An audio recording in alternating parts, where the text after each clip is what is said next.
প্রিয় দেশবাসী তথা বিশ্ব মুসলিম জাহানের সর্বস্তরের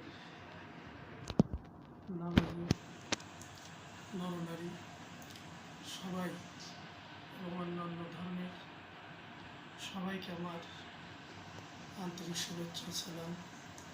আসসালামু আলাইকুম রহমতুল্লাহি ওয়া বারাকাতুহু।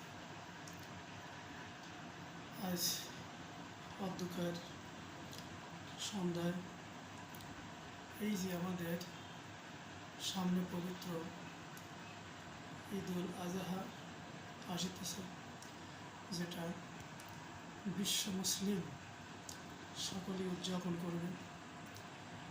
এই ঈদুল আজহা উপলক্ষে দেশবাসী তথা বিশ্ববাসীর প্রতি এবং বিশ্ব মুসলমানদের প্রতি আমার আন্তরিক শুভেচ্ছা জানিয়ে আমি সংক্ষিপ্ত কিছু বক্তব্য এখানে তুলে ধরব।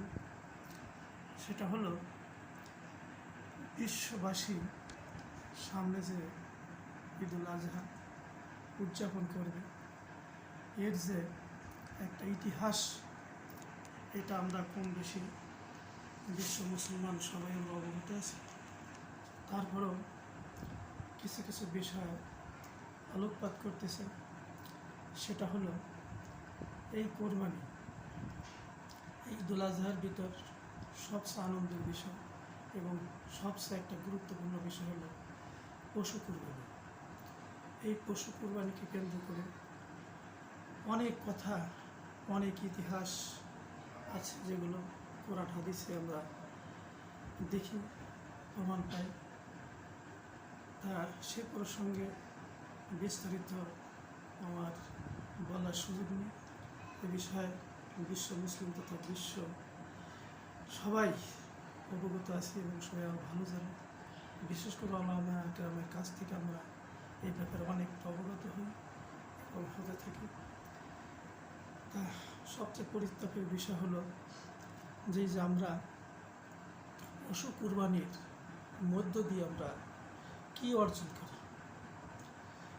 কোরআনের উদ্ধৃতি দিয়ে বলছি, আল্লাহ পাক বলেছেন যে এই পশুর রক্ত মাংস তার কাছে পৌঁছায় না, অর্থাৎ আল্লাহ পাকের কাছে পৌঁছায় না, তার কাছে পৌঁছানো তাকওয়া।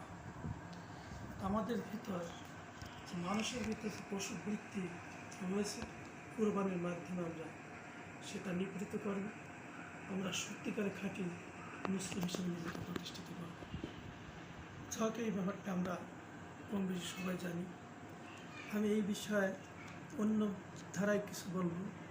সেটা হলো, এই কুরবানির সমাজে সর্বস্তরের মানুষ যারা বসবাস করে, এটা সবাই অংশগ্রহণ করতে পারে না।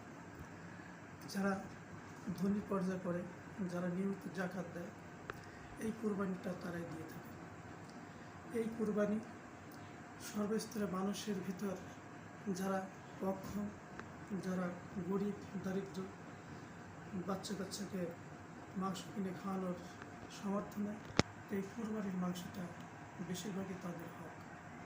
তো আমাদের সমাজে দেখা যায় যে বেশ করে শহর অঞ্চলে পশু কুরবানি দিয়ে, বড় গরু কুরবানি দিয়ে রান জামাই বাড়ি পাঠিয়ে দেয়, বিয়ে বাড়ি দিয়ে কৃতার্থ হয়, নিজেকে বিরাট কিছু মনে করে। এটা ঠিক না। যেটা গরিবের হক, যেটা গরিবের পাওনা, আগে সেই দিকে খেয়াল রাখতে হবে। বর্তমানে দেখা যায় যে শহর অঞ্চলে যদি অনেকটা পরিবর্তন হয়েছে, ওলামা গ্রামের বক্তৃতা শুনে, তারপরে এটা কিছু কিছু অঞ্চলে রয়ে গেছে। বড় গরু কোরবানি দিয়ে তার বড় রানটা বিয়ে বাড়ি পাঠিয়ে বিয়েকে সন্তুষ্ট করবে, ওই বিয়ে আবার সেই তার বড় গরু কোরবানি দিয়ে সে বিয়ে বাড়ি পাঠিয়ে বিয়েকে সন্তুষ্ট করে। আসলে এই ঘটনাকে এইরকম করলে কি আসলে কোরবানির হক আদি হয়? এটাও হবে না। এটা আমাদের করা ঠিক না। আমরা বিয়ে বাড়ি মাংস দেবো, বিয়ে বাড়ি রান পাঠাবো, সেটা কোরবানির কেন? সেটা অন্যভাবে গরু কিনে জবাই করে আমরা বিয়ে বাড়ি রান 1 টাকায় সবগুলো পাঠাইতে পারি, তাতে কোনো সমস্যা নেই। কিন্তু কুরবানির রান আমরা বিয়ে বাড়ি পাঠাবো না, এতে কুরবানির ক্ষতিগ্রস্ত হয়, কোরবানির নিয়ত যেটা সেটা বাধাগ্রস্ত হয়। এই ব্যাপারে আমরা সতর্ক থাকব। আর বিশ্ববাসীকে এই কুরবানির শুভেচ্ছা জানিয়ে এবং সর্বস্তরের মুসলিম তথা যারা দরিদ্র জনগোষ্ঠী তাদেরকে আমরা যতদূর পারি আশেপাশে তাদের সহযোগিতা করব এবং মাংস বন্টন করে তারা যাতে কমপক্ষে বাচ্চা বাচ্চা নিয়ে কিছু অংশ খেতে পারে এবং তারা খুশি হতে পারে সেই বিষয়ে সতর্ক রাখবো। এই বলে আমি সবাইকে ঈদের শুভেচ্ছা জানিয়ে আমি আমার সংক্ষিপ্ত বক্তব্য এখানে শেষ করছি। আসসালামু আলাইকুম রহমতুল্লাহ।